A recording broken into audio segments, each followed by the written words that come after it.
आज हम बस्तर के काकतीय वंश के बारे में पढ़ेंगे। इसी को चालुक्य वंश या फिर चालकी वंश के नाम से भी जानते हैं। बस्तर के काकतीय वंश के प्रमुख शासन को हम 3 ट्रिक के माध्यम से पढ़ेंगे। उसको जानने से पहले हम काकतीय वंश की कुछ सामान्य जानकारी ले लेते हैं। 1309 ईस्वी में अलाउद्दीन खिलजी ने दक्षिण भारत के विजय अभियान के लिए मलिक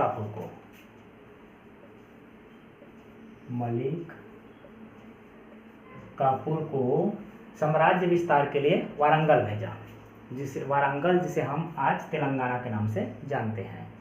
तो वहाँ के जो काकतीय वंश के शासक थे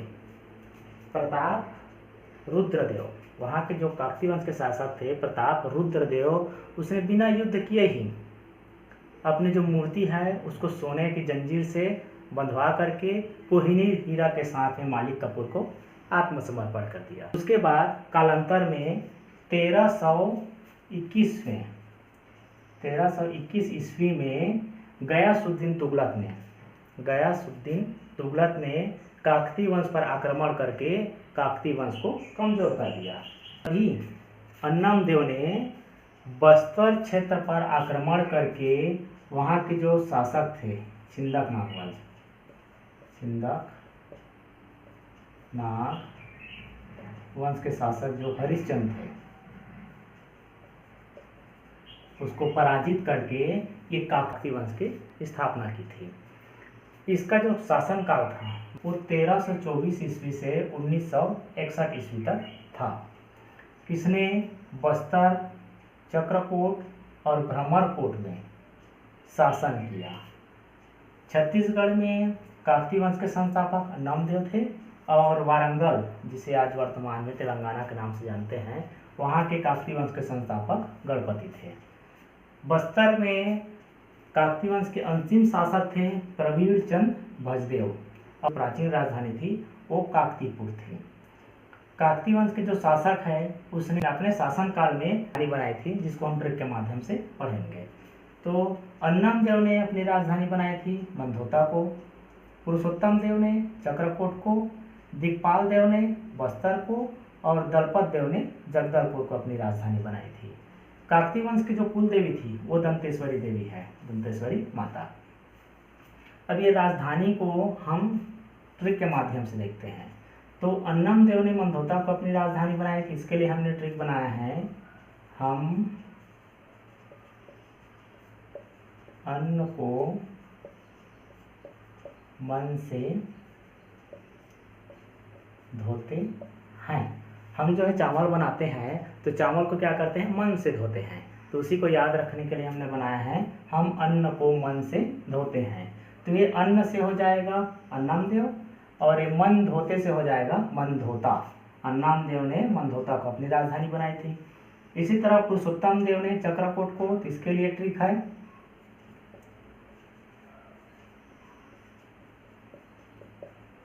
पुरुषोत्तम के हाथ में चक्र होता है। ये पुरुषोत्तम हम कृष्ण भगवान को ही बोलते हैं। तो कृष्ण भगवान के हाथ में क्या होता है, चक्र होता है। तो ये पुरुषोत्तम से हो जाएगा पुरुषोत्तम देव और ये चक्र से हो जाएगा चक्रकोट। इसी तरह दिक्पाल देव, इसके लिए ट्रिक है, बस्तर दिखा। तो ये बस्तर से हो जाएगा बस्तर और ये दिखा को हम दिक्पाल कह सकते हैं। दिखा से दिक्पाल देव। अब दलपत देव जो है जगदलपुर को अपनी राजधानी बनाई थी। तो इसके लिए ट्रिक है जगदल। ये जगदलपुर में ही छुपा हुआ है इसके शासक का नाम, ये जगदल। तो जग से हो जाएगा जगदलपुर और ये दल से दलपत देव। अब हम बस्तर के काकतीय वंश के प्रमुख शासन को ट्रिक के माध्यम से पढ़ेंगे। इसके लिए पहला ट्रिक है, अन्ना हमार भैरव पुरुष है, जिसे देखकर राजदेव के वीर दिखराज ने मामा के दल को आज मार दिया। अन्ना हमार भैरव पुरुष है, जिसे देखकर राजदेव के वीर दिखराज ने मामा के दल को आज मार दिया। तो अन्ना से अन्नम देव, हमार से हमीर देव, भैरव से भैरव देव, पुरुष से पुरुषोत्तम देव, राजदेव से प्रताप राजदेव, वीर से वीर सिंह देव, दिक से दिक्पाल देव, राज से राजपाल देव, मामा से चंदेल मामा, दल से दलपत देव और आजमार से अजमेर सिंह। अब हम काकतीय वंश के प्रमुख शासन को विस्तार से देखते हैं। पहला है अन्नमदेव। अन्नमदेव का शासनकाल 1324 ईस्वी से 1369 ईस्वी तक था। लगभग इसने 45 वर्ष तक शासन किया। इसने अपनी राजधानी मंधोता को बनाई थी। इसी अन्नमदेव को काकतीय वंश के संस्थापक के नाम से भी जानते हैं। इसका विवाह सोन कुंवर चंदेलिन से हुआ था, जो कि चंदेल वंश की राजकुमारी थी। इसने अपनी कुल देवी के नाम पर तराला ग्राम के निकट शंखनी डंखनी नदी के संगम पर दंतेश्वरी मंदिर का निर्माण कराया था। इसे दंतेवाड़ा अभिलेख में अन्नमराज के नाम से भी जानते हैं। इसके बाद अगला है हमीर देव। हमीर देव का शासनकाल 1369 से 1410 ईस्वी तक था। इन्होंने लगभग 41 वर्ष तक शासन किया। इसका उपनाम था एमी राजदेव। इसे एमी राजदेव के नाम से भी जानते थे। इसका विवाह हुआ था श्याम कुमारी बघेलिन से, जो कि बघेल वंश की राजकुमारी थी। और इसके बारे में, हमीर देव के बारे में उड़ीसा के इतिहास से भी हमें जानकारी मिलती है। अगला है भैरव देव।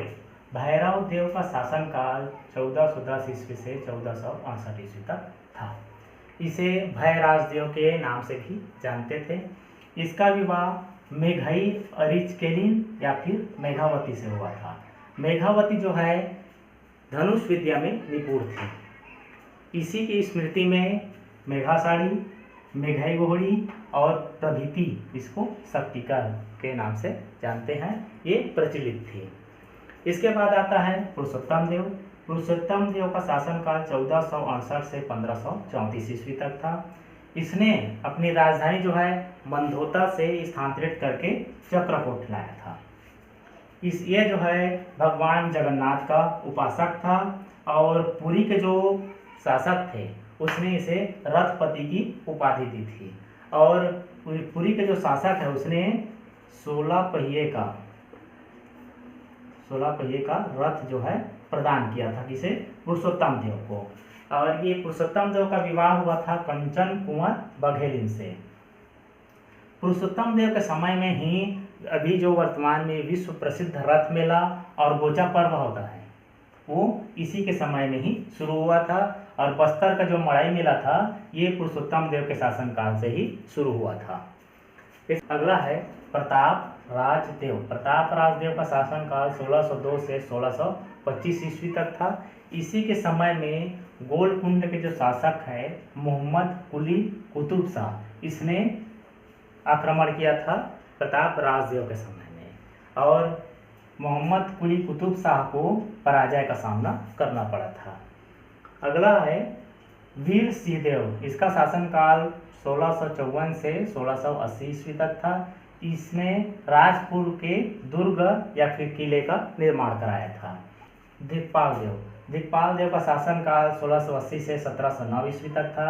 इसने अपनी राजधानी चक्रकोट से बस्तर स्थानांतरित किया था। और इसका जो शिलालेख मिला है दंतेवाड़ा शिलालेख 1703 में, ये जो दंतेवाड़ा शिलालेख प्राप्त हुआ है वो जो है छत्तीसगढ़ी मिश्रित गद्य रूप में है। अगला है राजपाल देव। इसका शासनकाल 1709 से 1721 ईस्वी तक था। इसने पौड़ प्रताप चक्रवर्ती की उपाधि धारण की थी।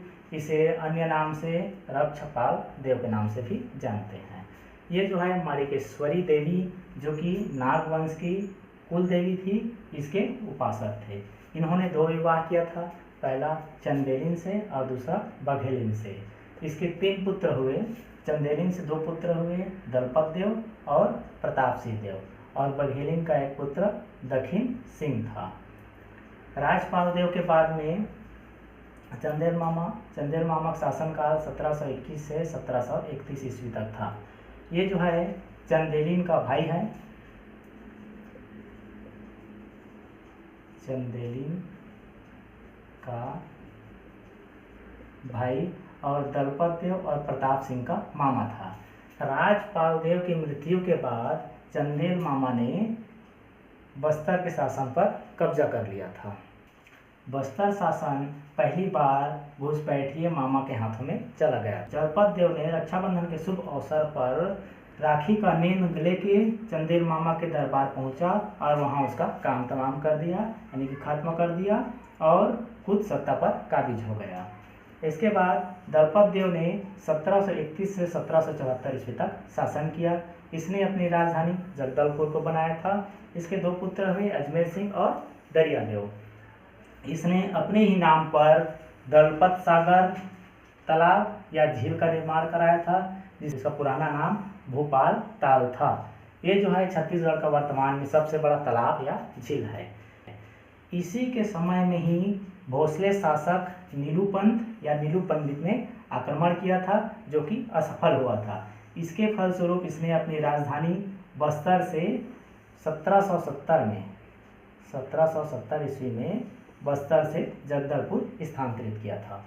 इसके बाद आता है अजमेर सिंह। अजमेर सिंह का शासनकाल 1774 से 1777 ईस्वी तक था। इसे बस्तर क्षेत्र में क्रांति के मसीहा के नाम से जानते हैं। अजमेर और दरिया देव के मध्य, दोनों भाई के मध्य सत्ता के लिए काफ़ी संघर्ष हुआ था। 1774 में प्रथम जनजाति विद्रोह हुआ, जिसे हलवा विद्रोह के नाम से जानते हैं। इसी विद्रोह के फलस्वरूप ये जो काकती वंश है वो मराठा शासनों के हाथ में चला गया।